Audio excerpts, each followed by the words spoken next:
Welcome back to my channel. So, myself Manat Kaushal, your educator, and we are going to start chapter 1 of Sahitya Sagar class 9th ICSE बात 18 की. Okay सो ये बहुत जो ये वाला chapter है बहुत इजी है और ये कहते हैं ईमानदारी और ईमानदारी के बीच में है, ईमानदारी के इससे रिलेटेड है ये चैप्टर. ओके सो इसके राइटर हैं सुदर्शन. ओके सुदर्शन इन्हों की राइटर हैं. सो लेट्स उन्हों की एक्सप्लेनेशन के साथ ही हम इसको स्टार्ट करते हैं. ओके सुदर्शन जी का वास्तविक नाम बद्रीनाथ था. उनका वास्तविक नाम जो था वो बद्रीनाथ था. इनका जन्म सियालकोट वर्तमान पाकिस्तान, मतलब जो सियालकोट अब तो पहले वो पंजाब का हिस्सा था, तो अब नहीं या वर्तमान पाकिस्तान मतलब पहले जो है पाकिस्तान का हिस्सा है सियालकोट, अभी भी शायद उस साइड का ही है, maybe I don't know. Okay मे सन 1895 में हुआ था. वहाँ पे 1895 में मतलब 1895 में हुआ था. इन्होंने उर्दू में प्रकाशित होने वाले दैनिक पत्र आर्य गजट के संपादक के रूप में कार्य किया. ठीक है कि मतलब ये इनका वास्तविक नाम था बद्रीनाथ. ओके और इनका जन्म हुआ था सियालकोट जो वर्तमान पाकिस्तान था. में सन 1895 भी कह सकते हो आप और 1895 भी कह सकते हो. इन्होंने उर्दू में जो आते थे दैनिक पत्र आर्य गजट के संपादन के रूप में कार्य किया था. मुंबई में 16 सितंबर 1967 को इनका निधन हो गया. तो इनका निधन हुआ मुंबई में 16 दिसंबर 1967 में. ठीक है इनका दृष्टिकोण सुधारवादी था. जो इनका दृष्टिकोण मतलब कि मतलब इनकी सोच, ठीक है इनकी वो सब क्या कहते हैं, हाँ एनविसिस सोच, ठीक है इनकी सोच जो थी वो सुधारवादी थी कि हमें हमारे देश को सुधार करना चाहिए. ओके देन इनकी पहली कहानी हार की जीत थी जो सन 1920 में सरस्वती में प्रकाशित हुई. ठीक है तो इनकी पहली जो कहानी थी हार की जीत थी 1920 में सरस्वती में प्रकाशित हुई थी. पुष्पलता, सुप्रभात, सुदर्शन सुधा, पनघट इनके प्रसिद्ध कहानी संग्रह तथा परिवर्तन भागवती, राजकुमार सागर प्रसिद्ध उपन्यास हैं. ओके तो ये कुछ इनके उपन्यास भी थे. उपन्यास मतलब कि हंसी से रिलेटेड जोक्स टाइप के. Okay let's move to next page. Sudarshan की भाषा सहज, स्वाभाविक, प्रभावी तथा मुहावरेदार है. जो इनकी भाषा वो सहज है, स्वाभाविक मतलब बहुत मीठी टाइप की, और प्रभावी मतलब कि इनके प्रभाव में जैसे हमें ऐसा फील हो, कुछ अलग सी फीलिंग आए, कॉन्फिडेंस लेवल टाइप का, नर्वसनेस ना हो. और मुहावरेदार, ये अपनी लैंग्वेज में मुहावरे यूज़ करते थे. सुदर्शन की गद्य और पद्य दोनों में महारत हासिल थी. ठीक है अपने अनेक फिल्मी की पटकथा और गीत भी लिखे. Okay so we are going to next page. Now we are going to start our chapter. I hope you are going to visible it. Okay so बात 18 की. Okay so we are going to start this one chapter now. So रसीला engineer बाबू जगत सिंह के यहाँ नौकर था. तो रसीला जो था एक नौकर था जो इंजीनियर बाबू जगत सिंह के यहाँ नौकरी करता था. 200 रुपये वेतन था. वेतन मतलब कि सैलरी. ओके गाँव में उसके बूढ़े पिता, पत्नी, एक लड़की और 2 लड़के थे. ओके इन सब का भार उसी के कंधों पर था. तो उसके पूरे परिवार को संभालने का सारा जिम्मा उसी के कंधों पर था. वह सारी तनख्वाह घर भेज देता पर घर वालों का गुजारा ना चल पाता कि अब इतने इंसान मतलब इतने बंदे थे घर में रहने वाले, तो 10 रुपये वेतन से कहाँ चलता है, ठीक है। सो उसने इंजीनियर साहब से वेतन बढ़ाने की बार बार प्रार्थना की, ओके, प्रार्थना की, पर वह हर बार यही कहते, अगर तुम्हें कोई ज़्यादा दे तो अवश्य चले जाओ, मैं तनख्वाह नहीं बढ़ाऊंगा, ठीक है। तो अब उसने बहुत बार प्रयास किया कहने का, कि प्रार्थना की कि आप मतलब मेरी तनख्वाह बढ़ा दीजिए, वेतन मतलब तनख्वाह, ओके। तो पर फिर उन्होंने क्या जवाब दिया इंजीनियर बाबू ने, उन्होंने हर बार ही ये कहा कि अगर तुम्हें कोई मुझसे ज़्यादा तनख्वाह दे दे तो अवश्य चले जाओ, वहाँ पे चले जाओ, ओके। फिर क्या हुआ, वह सोचता यहाँ इतने सालों से हूँ, अमीर लोग नौकरों पर विश्वास नहीं करते, पर मुझ पर यहाँ कभी किसी ने संदेह नहीं किया। यहाँ से जाऊँ तो शायद कोई 11-12 दे दे, पर ऐसी आदर ना मिलेगा। तो वह सोचता था कि यहाँ इतने सालों से हूँ, कि वो यहाँ पे इतने साल से काम कर रहा है, ठीक। अमीर लोग जो है नौकरों पर विश्वास नहीं करते हैं, ओके। सो पर मुझ पर यहाँ कभी किसी ने संदेह नहीं किया, कि मतलब यहाँ पे मुझे किसी ने शक नहीं किया, और यहाँ से जाऊँ तो शायद कोई 11-12 दे दे, पर ऐसे आदर ना मिलेगा, ठीक है। तो आगे फिर क्या कहा उसने, जिला मजिस्ट्रेट शेख सलीमुद्दीन इंजीनियर बाबू के पड़ोस में रहते थे। जिला मजिस्ट्रेट थे वो, जिनका नाम था शेख सलीमुद्दीन, इंजीनियर बाबू के पड़ोस में रहते थे, ओके। उनके चौकीदार मियाँ रमजान, उनका चौकीदार था मियाँ रमजान, और रसीला में बहुत मैत्री मतलब मित्रता थी, ओके। दोनों घंटों साथ बैठते बातें करते, ओके। शेख साहब फलों के शौकीन थे, ठीक है।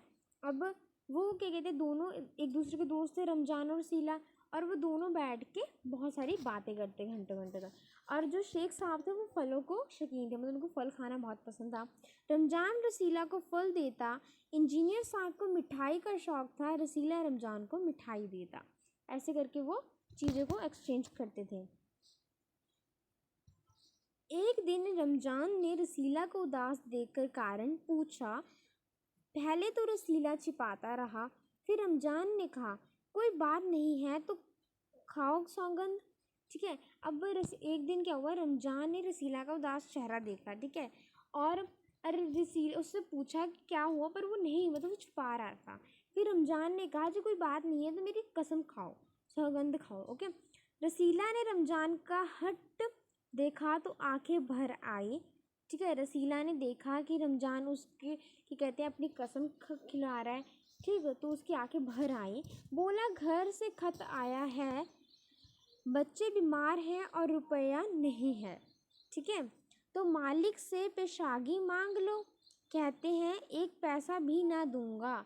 तो अब उसने रमजान ने कहा था कि तुम मालिक से एक्स्ट्रा कह सकते हैं ना, एक्स्ट्रा सैलरी मांग लो, ठीक। और उन्होंने क्या कहा, उन्होंने कहा कि 1 रुपया भी नहीं दूंगा। रमजान ने वही ठंडी सांस भरी, उसने रसीला को ठहरने का संकेत किया और आप कोठरी में चला गया।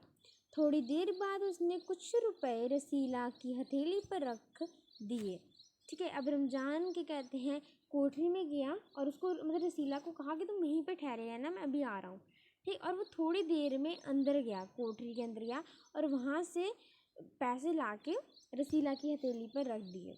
रसीला के मुंह से एक शब्द भी ना निकला।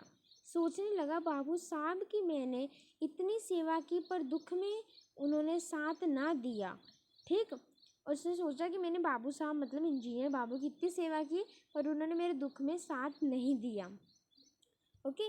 रमजान को देखो, गरीब है परंतु आदमी नहीं देवता है, ईश्वर इसका भला करे, ठीक है। तो अब उसने कहा कि अब रमजान को देखो कि कहते हैं गरीब है, वो भी गरीब है, पर उसने क्या कहते हैं अपनी दया दिखाई मेरे ऊपर, फिर भी क्या कहते हैं मेरी मदद की उसने। तो उसने कहा भगवान इसका भला करे, ओके। देन रसीला के बच्चे स्वस्थ हो गए, उसने रमजान का ऋण चुका दिया, केवल 8 आने बाकी रह गए। अब रसीला के बच्चे सही हो गए और उसने अब रमजान का ऋण चुका दिया, सिर्फ 8 आने बाकी रह गए। रमजान ने कभी भी पैसे ना मांगे, फिर भी रसीला उसके आगे आंख ना उठा पाता। एक दिन की बात है, बाबू जगत सिंह किसी के कमरे में बात कर रहे थे। रसीला ने सुना, इंजीनियर बाबू कह रहे हैं, बात बस 500, इतनी सी रकम देकर आप मेरा अपमान कर रहे हैं। अब क्या हुआ, एक दिन क्या हुआ, बाबू जगत सिंह किसी से कमरे में बात कर रहे थे। क्या कर रहे थे, वो इंजीनियर बाबू को कह रहे थे कि बस 500, इतनी सी रकम देकर आप मेरा अपमान कर रहे हैं। ठीक, फिर उसके बाद सुनो क्या, हजूर मान जाइए, आप समझे आपने मेरा काम मुफ्त किया है। रसीला समझ गया कि भीतर रिश्वत ली जा रही है। सोचने लगा, रुपया कमाना का यह कितना आसान तरीका है।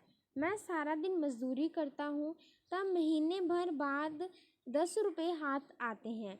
वह बाहर आया और रमजान को सारी बात सुना दी। ठीक है, अब क्या कहते हैं, वो सोचने लगा कि मैं क्या कहते हैं महीने भर नौकरी करता हूँ, मैं इतने पैसे नहीं कमा पाता हूँ और ये कितना आसान तरीका है कमाने का। ठीक है, अब वो बाहर आया और रमजान को सारी बातें बता रहा कि अंदर क्या हुआ। ओके, रमजान बोला, बस इतनी सी बात, हमारे शेख साहब तो उनके भी गुरु हैं। और उसने कहा कि हमारे जो शेख साहब हैं वो उनके भी गुरु हैं। आज भी एक शिकार फंसा है, आज भी एक शिकार फंसा है, कि मतलब आज भी किसी को उन्होंने फंसाया, कोई आदमी को फंसाया है। ठीक है, 1000 से कम तय ना होगा भैया, गुनाह का फल मिलेगा यहाँ नहीं, यह तो भगवान जाने। वो कहने लगे कि इनको गुनाह का तो फल मिलेगा, यही नहीं तो भगवान ही जानेगा। पर ऐसे ही कमाई से कोठियों में रहते हैं, और एक हम है कि परिश्रम करने पर भी हाथ में कुछ नहीं रहता। ठीक है, अब वो कहने लगता है कि एक हम है, ये तो ऐसी कोठरियों में रहते हैं। वो कहने लगा, कौन कहने लगा, रसीला कहने लगा कि तो ऐसी कोठरियों में रहते हैं, हम क्या कहते हैं इतनी परिश्रम, मतलब इतनी मेहनत करते हैं फिर भी हाथ में कुछ नहीं लगता। ओके, रसीला सोचता रहा, मेरे हाथ से सैकड़ों रुपए निकल गए पर धर्म ना बिगड़ा। एक एक आना भी उड़ाता तो काफ़ी रकम जुड़ जाती।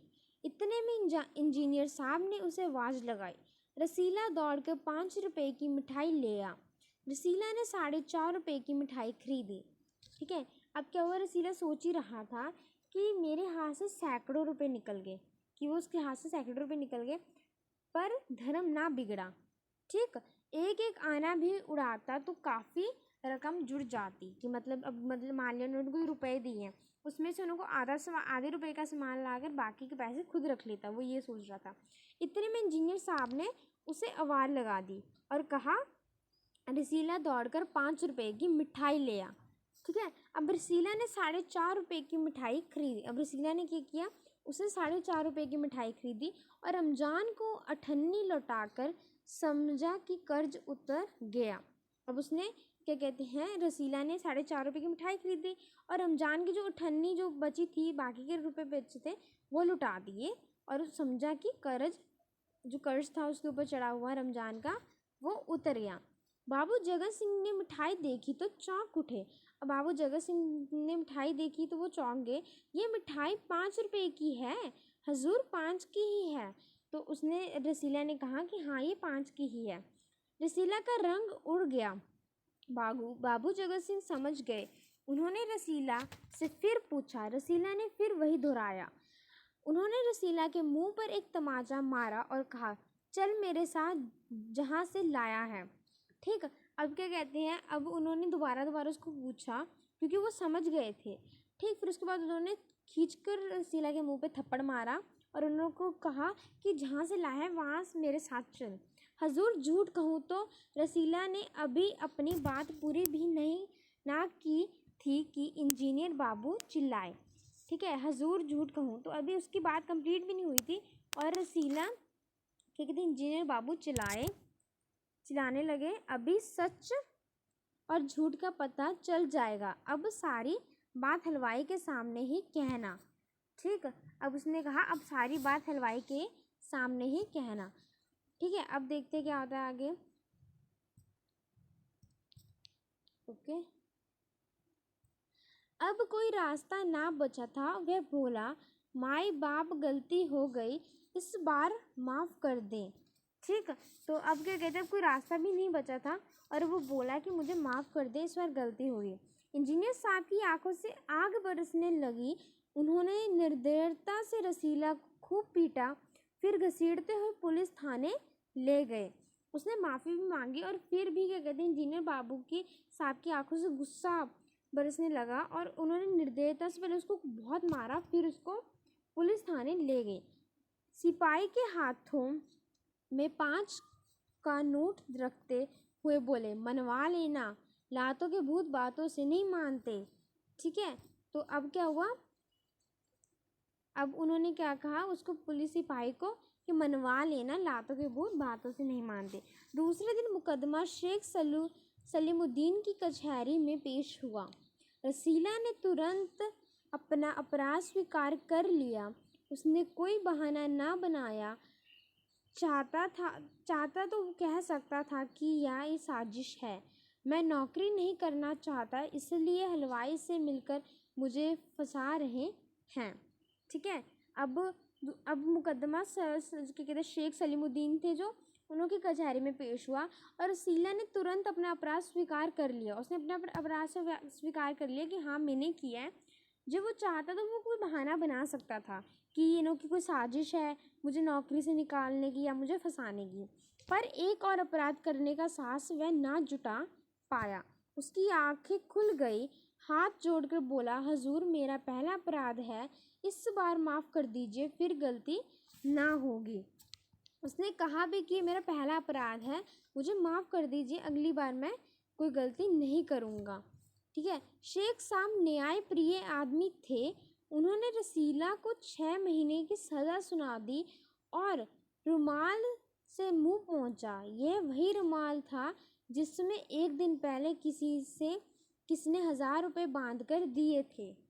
ठीक है, अब शेख साहब जी तो न्याय प्रिय थे। ठीक, उन्होंने रसीला को 6 महीने की सज़ा सुना दी और रुमाल से मुंह पोंछा, और रसीला को पता था ये तो वही रुमाल है जो क्या कहते हैं 2 दिन पहले, मतलब एक दिन पहले किसी ने 1000 बांध के इस रुमाल में दिए थे। ठीक है, अब फैसला सुनकर रमज़ान की आंखों से खून उतर आया। सोचने लगा, यह दुनिया न्याय नगरी नहीं, अंधेरी नगरी है। चोरी पकड़ी गई तो अपराध हो गया। असली अपराधी बड़ी बड़ी कोठियों में बैठकर दोनों हाथों से धन बटोर रहे हैं, उन्हें कोई नहीं के पकड़ता। ठीक है, अब उसकी आंखों से क्या कहते हैं खून, मतलब कि बहुत गुस्सा मतलब वो आ गया और वो सोचने लगा कि क्या कहते हैं, अब उसने, ये न्याय नगरी नहीं है, ये अंधेरी नगरी है, कि यहाँ पे न्याय नहीं होता, यहाँ पे क्या कहते हैं जो पैसे वाला इंसान है वही बड़ा है। ठीक है, नॉर्मली चोरी पकड़ी गई तो अपराध हो गया। अब देखो चोरी पकड़ी भी गई है फिर भी अपराध हो गया। असली अपराधी बड़ी बड़ी कोठियों में बैठकर दोनों हाथों से धन बटोर रहे हैं, उन्हें कोई नहीं पकड़ता। ठीक है, उन्हें कोई कुछ कहता नहीं है। ओके, फिर क्या हुआ आगे, रमज़ान घर पहुंचा। एक दासी ने पूछा, रसीला का क्या हुआ? 6 महीने की कैद। रमज़ान मतलब अब वो घर पहुंचा और एक दासी ने उससे पूछा कि रसीला का क्या हुआ, तो उसने कहा उसको 6 महीने की कैद हो गई है। अच्छा हुआ वह इसी लायक था। और उस दासी ने कहा अच्छा हुआ वह इसी लायक था। फिर रमज़ान ने गुस्से से कहा, यह इंसाफ नहीं, अंधेर है, सिर्फ एक अठन्नी की तो बात थी। और फिर उसने कहा सिर्फ एक अठन्नी की तो बात थी। रात के समय जब 1500 के चोर नरम गद्दों पर मीठी नींद ले रहे थे, अठन्नी का चोर जेल की तंग अंधेरी कोठरी में पछता रहा था। ठीक है, तो नॉर्मली अब उन्होंने पुलिस वाले को भी तो पैसे दिए थे, पुलिस वाले को भी तो कहा था कि इससे मनवा लेना। ठीक है जो, और उससे 500 रुपये दिए थे और वो अठन्नी की तो बात थी और उन्होंने इतना वो किया, इतनी प्रॉब्लम खड़ी की। ठीक है, so this is all about this chapter. Thank you for watching video. If you have any more doubts please ask in comment box.